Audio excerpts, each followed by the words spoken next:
बिस्मिल्लाहिर्रहमानिर्रहीम।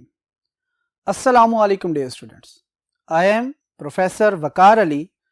आज हम lecture number 3 chapter number 2 computer memory से मेमोरी टर्मिनोलॉजीज को डिस्कस करेंगे। मेमोरी टर्मिनोलॉजीज की जब बात की जाती है तो इसका मतलब है कि वो टर्म्स जिनका प्योरली ताल्लुक जो है वो किसके साथ है, मेमोरी के साथ है, उनको डिस्कस किया जाएगा। अब वो टर्म्स कौन कौन सी हैं उसमें बताता है कि सबसे पहली टर्म है आपकी बिट, देन हम नेबल को डिस्कस करेंगे, देन हम बाइट को डिस्कस करेंगे और देन हम वर्ड को डिस्कस करेंगे। यानी कि ये वो चार टर्म है जिनका प्योर ताल्लुक है किसके साथ है, मेमोरी के साथ है। और मेमोरी के भी किस चीज के ताल्लुक है, स्टोरेज यूनिट के तौर पर इस्तेमाल किया जा रहा है। यानी कि हम कहते हैं जी कितने बिट्स हैं, कितने निबल्स हैं, कितने बाइट्स हैं, यहां पे डिस्कस करते हैं कि कितने वर्ड्स हैं। याद रखिएगा इस तमाम का जो ताल्लुक है टर्म्स का, ये सिर्फ और सिर्फ किसके साथ है, आपकी मेमोरी के साथ। इसी वजह से इन्हें मेमोरी टर्मिनोलॉजीज के नाम से याद रखा जाता है। अब one by one in terms को जो है डिस्कस करते हैं। सबसे पहले बात करते हैं बिट। ठीक है, बिट बेसिकली क्या है, कहता है bit stands for binary digit, stands for binary digit. Bit short form है किस चीज की, बाइनरी डिजिट्स की। बाइनरी मींस टू डिजिट कौन कौन से हैं, इधर 0 और 1। सेकंड चीज क्या कहता है जी smallest unit of a memory. याद रखिएगा जो बिट है सबसे स्मॉलेस्ट यूनिट है किस चीज का, आपका मेमोरी का। यानी कि अगर सबसे स्मॉल वैल्यू को स्टोर करना चाहे मेमोरी के अंदर तो कहते हैं मेमोरी का एक सेल एक सिंगल वैल्यू को स्टोर करता है। और वो सेल बेसिकली या तो 1 को स्टोर कर सकता है या फिर 0 को। और कहता है एक 1 को ले ले या एक 0 को ले ले, ये बेसिकली क्या कहलाता है, बाइनरी डिजिट कहलाता है। बात क्लियर हुई। और दोनों को मिला लिया जाए तो हम कहते हैं बाइनरी डिजिट्स। ठीक है, अब इसके बाद क्या कहता है जो आपकी मेमोरी है वो बेसिकली कंसिस्ट कर रही होती है स्मॉल सेल्स पर। और कहता है याद रखें जो एक स्मॉल सेल है, एक छोटा सा सेल, या वो क्या कर रहा है, that can store the binary digit. वो एक बाइनरी डिजिट को क्या कर सकता है, स्टोर कर सकता है। इधर का वर्ड 0 और 1, यानी कि 2 डिजिट्स आपके पास है 0 और 1, 0 या 1। कहते हैं इन दोनों में से किसी एक को स्टोर करने के लिए एक सिंगल मेमोरी सेल की जरूरत पड़ती है और उस सेल के अंदर सिर्फ और सिर्फ एक डिजिट स्टोर होता है। इसी वजह से कहा जाता है कि ये सबसे स्मॉलेस्ट यूनिट है। और कहता है याद रखिएगा आपकी जितनी भी चीजें बेस कर रही हैं, जितनी भी डाटा स्टोरेज हो रही है, वो सारी की सारी बेसिकली बैक एंड पे 0 और 1 की फॉर्म में हो रही है। और अगर 0 और 1 की फॉर्म में हो रही है तो याद रखें ये वाला यूनिट तो हर जगह इस्तेमाल हो ही रहा होगा। हम बेसिकली हो सकता है कि बिट की बात बहुत कम कर रहे हो, लेकिन बिट का यूज आपके कंप्यूटर सिस्टम में सबसे ज्यादा है, क्योंकि आपका जितना भी डाटा कंप्यूटर सिस्टम के अंदर स्टोर हो रहा है आपकी मेमोरी डिवाइसेस के ऊपर, वो 0 और 1 की फॉर्म में ही स्टोर किया जा रहा है। यहां तक बात क्लियर होगी है। अब हम चलते हैं नेक्स्ट बोर्ड पे और रिमेनिंग जो आपकी टर्मिनोलॉजीज हैं उनको डिस्कस करते हैं। जी अब सेकंड टर्मिनोलॉजी की बात करते हैं। सेकंड टर्मिनोलॉजी है नेबल। इसके बारे में बहुत कम लोगों ने सुना हुआ है। क्यों, उसकी वजह क्या है, बज़ाहिर ये सोचा जाता है कि 4 बिट जो से हैं उनका इस्तेमाल बहुत कम होता है। क्यों, क्योंकि नेबल के बारे में यह कहा जाता है it's a combination, it's a group of 4 bits. यानी कि जब 4 बिट्स को इकट्ठा कर दिया जाए, 4 सेल्स को इकट्ठा कर दिया जाए तो वो क्या बनेगा, एक सिंगल निबल बनेगा। और कहता है जरा गौर कीजिएगा, कहता है ये क्वाड बिट्स कहलाते हैं। क्वाड बेसिकली 4 को ही कहते हैं, इसीलिए क्योंकि ये क्वाड यानी कि 4 बिट्स इकट्ठे किए जाते हैं, इसलिए इसे रेफर किया जाता है ये क्वाड बिट्स होंगे। लेकिन इसकी इंपॉर्टेंस क्या है, इसका पर्पस क्या है, क्यों निबल का वर्ड इस्तेमाल किया गया। कहता है अगर गौर करें, कहता है अगर हम देखें तो ये 4 बिट्स मैक्सिमम जो आपको वैल्यूज दे सकते हैं वो कितनी है 16, क्योंकि 2 की पावर 4 करें तो मैक्सिमम नंबर ऑफ वैल्यूज जो डिफरेंट आ सकती हैं वो क्या है 16। और 16 अगर मैक्सिमम वैल्यूज आ रही हैं या टोटल नंबर ऑफ वैल्यूज आ रही हैं तो आपको याद होगा जो हेक्साडेसिमल नंबर सिस्टम पढ़ते हैं उसमें टोटल नंबर्स जो उनसे हैं वो भी कितने हैं 16। इसलिए निबल का यूज बहुत ज्यादा किया जाता है जब हम किसकी बात कर रहे होते हैं हेक्साडेसिमल की, यानी कि हेक्साडेसिमल को रिप्रेजेंट करने के लिए मिनिमम 4 बिट्स चाहिए, मैक्सिमम 4 बिट्स चाहिए। तो लिहाजा आपकी ये 4 बिट्स इसीलिए निबल के तौर पर इस्तेमाल किए जा रहे होते हैं कि जब हम हेक्साडेसिमल नंबर सिस्टम की बात करते हैं तो फिर हमारे पास 4 बिट्स का ही कॉम्बिनेशन बन रहा होता है, 4 बिट्स का ही ग्रुप बनाया जा रहा होता है। यहां तक बात क्लियर होगी। इसी वजह से कहता है कि जो आपका निबल है वो बेसिकली ग्रुप ऑफ 4 बिट्स होते हैं और ये बेसिकली किसको रिप्रेजेंट कर रहे होते हैं, मोस्टली हेक्साडेसिमल नंबर्स को रिप्रेजेंट कर रहे होते हैं। यहां तक बात क्लियर होगी। फिर बात करते हैं बाइट। अगर बात की जाए ना बाइट की तो कहता है सबसे ज्यादा यूज होने वाला जो मेमोरी यूनिट है वो आपका कौन सा है, बाइट। आप गौर करें यार, आपकी हार्ड डिस्क कितने जीबी की है, गीगाबाइट की है। यार मेरी तो 1000 जीबी की है, मेरी 500 जीबी की है। या आपने फॉर एग्जांपल कार्ड कितने जीबी का यूज किया है, कार्ड की कैपेसिटी बेसिकली जब बात कर रहे हैं तो बाइट्स की, यानी कि जीबी, टीबी, एमबी, ये जो इनमें सब में बी भी यूज किया जा रहा है ये बेसिकली किसको रिप्रेजेंट कर रहा है, बाइट को। और बाइट इसी वजह से सबसे ज्यादा यूज होने वाला आपका क्या है, स्टोरेज यूनिट है। बेसिकली आपकी मोस्टली मेजरिंग कैपेसिटी बेसिकली किसमें यूज की जा रही है, वो बाइट के तौर पे ही इस्तेमाल की जा रही होती है। अब बाइट बेसिकली है क्या, कहता है group of 8 bits, group of 8 bits. और ये है क्या, ग्रुप। कहता है अगर 8 बिट्स को कंबाइन कर दिया जाए तो वो बेसिकली क्या बनेंगी, 1 बाइट। अब इसका रोल क्यों ज्यादा है, जैसे ये कहता है ना basic unit to measure computer memory, क्यों ऐसा है, कहता है उसकी रीजन है। और वो रीजन क्या है, कहता है 1 बाइट जो होता है, कहता है ये यूज किया जाता है स्टोर अ सिंगल कैरेक्टर। एक सिंगल कैरेक्टर को स्टोर करने के लिए याद रखिएगा 1 बाइट इस्तेमाल किया जा रहा होता है। यानी कि अगर हम स्टोर करना चाह रहे हैं ए, तो कहता है ये जो ए वैल्यू है, ये ए को स्टोर करने के लिए कितने बिट्स चाहिए, 8 बिट्स। और 8 बिट्स किसके इक्वल हैं, 1 बाइट के इक्वल। फिर दूसरी बात, कोई स्पेशल सिंबल हैश है, ये भी एक कैरेक्टर के तौर पर इस्तेमाल किया जाता है। अगर इसे स्टोर करना है आपने मेमोरी को तो कितने बाइट्स चाहिए, 1 बाइट।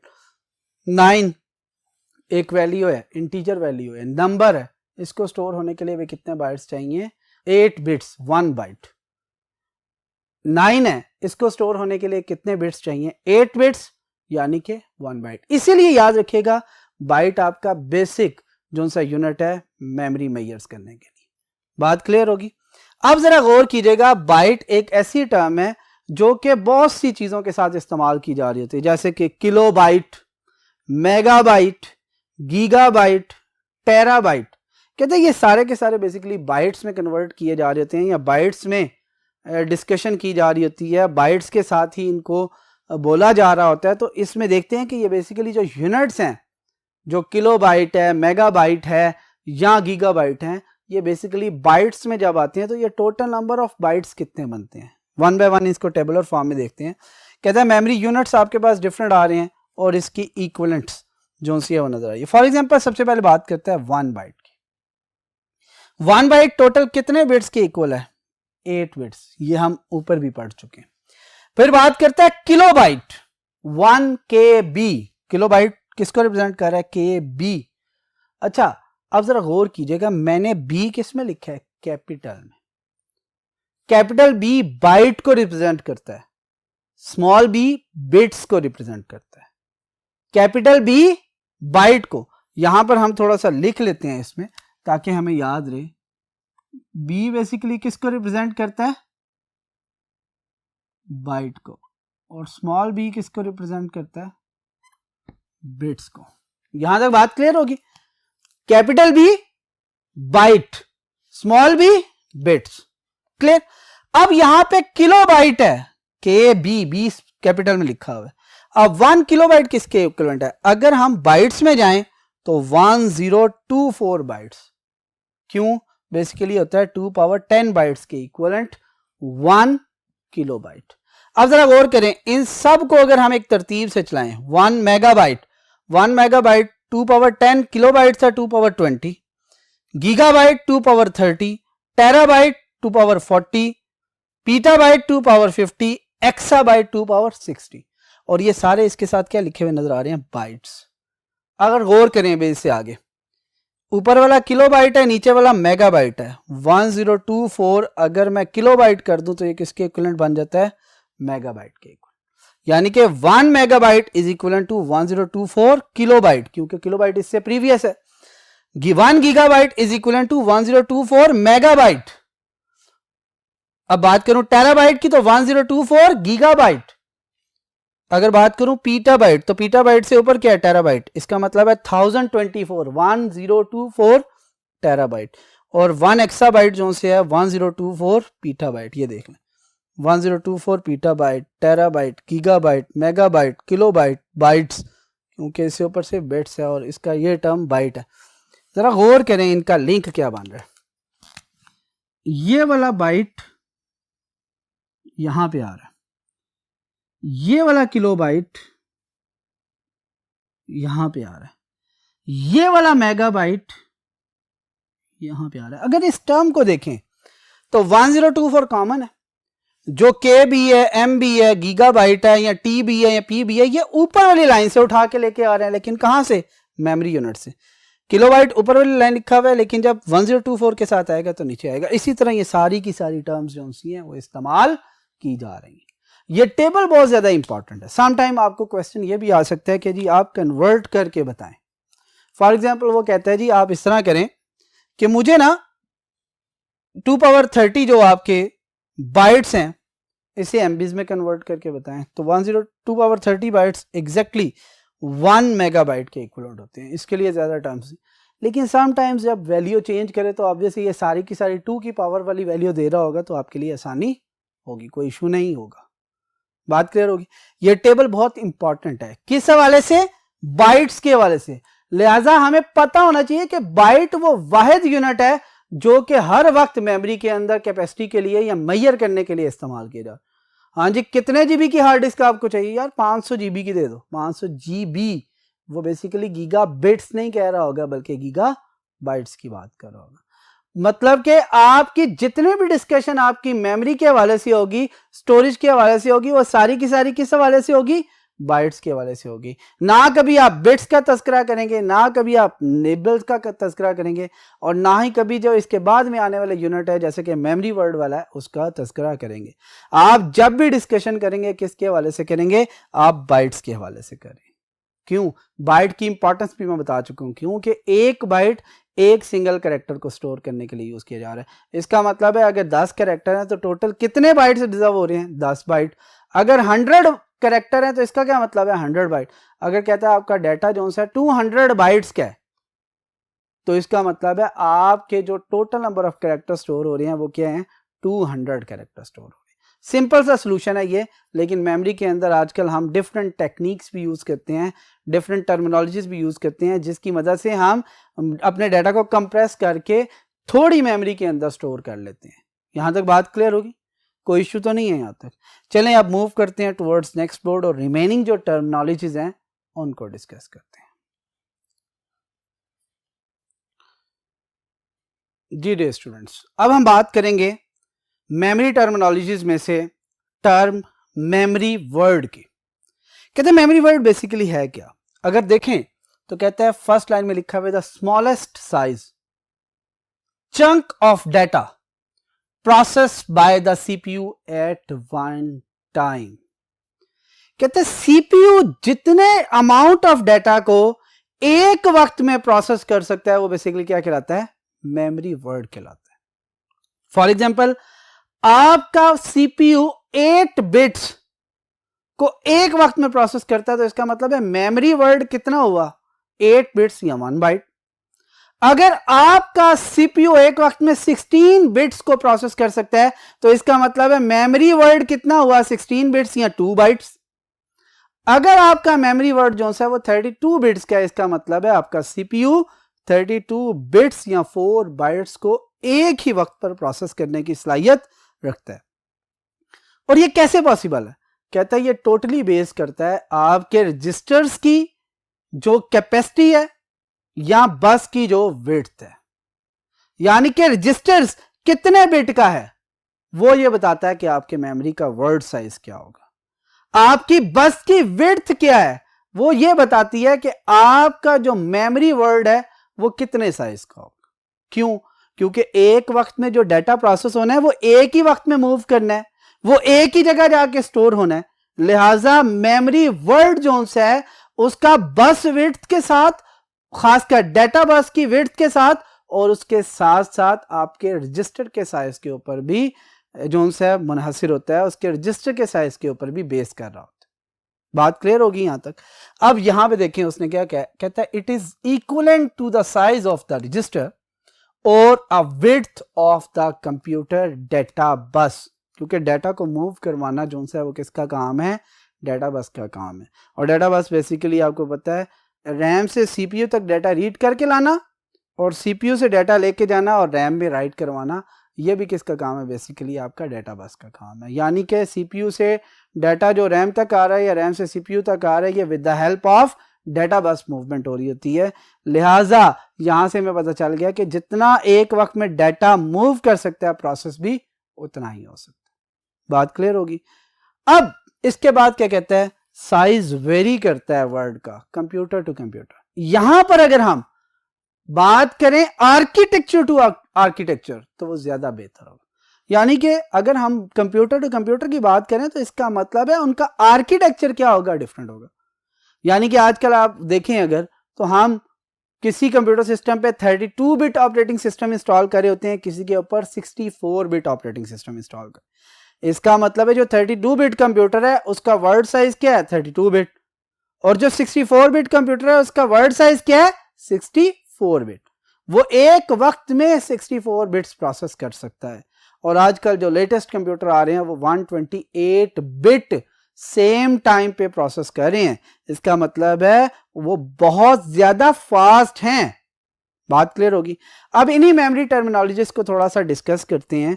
मैंने एक डायग्राम बनाई है जिसके अंदर 16 बिट आर्किटेक्चर इस्तेमाल किया है। 16 बिट समझ आ गई? 16 बिट आर्किटेक्चर का मतलब है वो सीपीयू जो कि एक वक्त में मैक्सिमम 16 बिट को प्रोसेस कर सकता है। ये जो बने हुए हैं आपके पूरे सेल, ये कितने हैं? 16 है। ठीक है। कहता है इसमें से जो लेफ्ट मोस्ट बिट होती है, क्योंकि ये हर एक सेल एक क्या कहलाता है? सिंगल बिट कहलाता है। Bit stands for binary digit. और हम ये पढ़ चुके हैं बिट के अंदर कि एक सेल एक बिट को स्टोर करता है। जैसे कि एक ये जो बॉक्स है, अगर इसे मैं थोड़ा सा करूं, ये वाला जो बॉक्स है ये बेसिकली क्या है? ये बिट है। यानी कि इसमें से हर एक सिंगल सेल जो है एक सिंगल बिट है। अब बिट है तो कहता है इसमें जो लेफ्ट मोस्ट बिट होती है ये बेसिकली मोस्ट सिग्निफिकेंट बिट कहलाती है। यानी कि इसका असर सबसे ज्यादा होता है वैल्यू के ऊपर। अगर ये 0 हो तो ये तब भी इंपैक्ट डालेगी वैल्यू के ऊपर, और अगर ये 1 हो तब भी बहुत बड़ा इंपैक्ट डालेगी। जबकि उसके अगेंस्ट अगर राइट मोस्ट बिट देखें तो उसके ऊपर लिखा हुआ है LSB, लीस्ट सिग्निफिकेंट बिट। यानी कि उसकी सिग्निफिकेंस वैल्यू के ऊपर बहुत लीस्ट होती है। बात क्लियर होगी? बहुत लीस्ट यानी कि सबसे कम उसके ऊपर असर कर रही होती है, जबकि ये वैल्यू सबसे ज्यादा असरअंदाज होती है। क्लियर होगी बात? अब यहां पे देखें, कहता है अगर मैं 4 बिट्स के ग्रुप बना लूं तो फिर क्या होगा? These are nibbles. यानी कि ये 16 बिट हैं तो ये कितने निबल बन जाएंगे? 4। बात क्लियर हुई? बाइट्स कितने बिट का होता है? 8 का। लिहाजा यहाँ पे टोटल 16 बिट्स हैं तो ये कितने बाइट्स बन जाएंगे? 1 बाइट ये बन जाएगा, 1 बाइट आपका ये बन जाएगा। यानी कि इस पूरे के अंदर टोटल नंबर ऑफ बाइट कितने हैं? 2। और वर्ड क्योंकि हम बात कर चुके हैं 16 बिट आर्किटेक्चर, तो लिहाजा ये 16 बिट एक ही वक्त में प्रोसेस होंगे। और अगर एक ही वक्त में प्रोसेस होंगे तो लिहाजा आपका जो सा वर्ड साइज है वो भी क्या होगा? 16। यहां से हमें पता चला कि इस डायग्राम के अंदर टोटल नंबर ऑफ बिट्स कितने हैं 16, टोटल नंबर ऑफ निबल्स कितने हैं 4, टोटल नंबर ऑफ बाइट्स कितने हैं 2, जबकि वर्ड कितना है आपका एक ही है, क्योंकि टोटल 16 आपके जो से बिट्स हैं वो एक ही वक्त में सीपीयू प्रोसेस कर सकता है। यहां तक बात क्लियर होगी। आज के लेक्चर में हमने मेमोरी टर्मिनोलॉजीज की डिस्कशन की है, जिसमें सबसे पहले हमने बिट की बात की थी, बाइनरी डिजिट जो कि 0 और 1 जो कि एक सिंगल सेल में स्टोर होता है। फिर बात की थी निबल, हमने बात की थी ग्रुप ऑफ 4 बिट्स होता है, बहुत ज़्यादा इस्तेमाल नहीं होता, लेकिन इसलिए इसकी बात की जाती है कि ये हेक्साडेसिमल वैल्यूज़ को जो से स्टोर करने की सलाहियत रखता है, क्योंकि जो आपकी हेक्साडेसिमल वैल्यूज़ हैं वो 16 टोटल होती हैं और 4 बिट्स मिलकर 16 वैल्यूज़ जनरेट कर सकते हैं। फिर हमने बात की बाइट, हमने कहा था बाइट ग्रुप ऑफ 8 बिट्स होता है और ये सबसे ज़्यादा यूज़ की जाने वाली आपका जो से टर्म है। उसकी वजह यह थी कि हम जितनी भी मेमोरी को मेजर्स कर रहे होते हैं वो इन टर्म्स ऑफ बाइट कर रहे होते हैं। इसमें हमने डिफरेंट बाइट्स की टर्म की बात की, डिफरेंट मेमोरी यूनिट की बात की, जिसमें हमने बात की किलो बाइट्स की, जिसमें हमने बात की मेगा बाइट्स की, फिर बात की गीगा बाइट, टेरा बाइट, पीटा बाइट और एक्सा बाइट की, और इनके इक्वलेंस भी हमने देखे।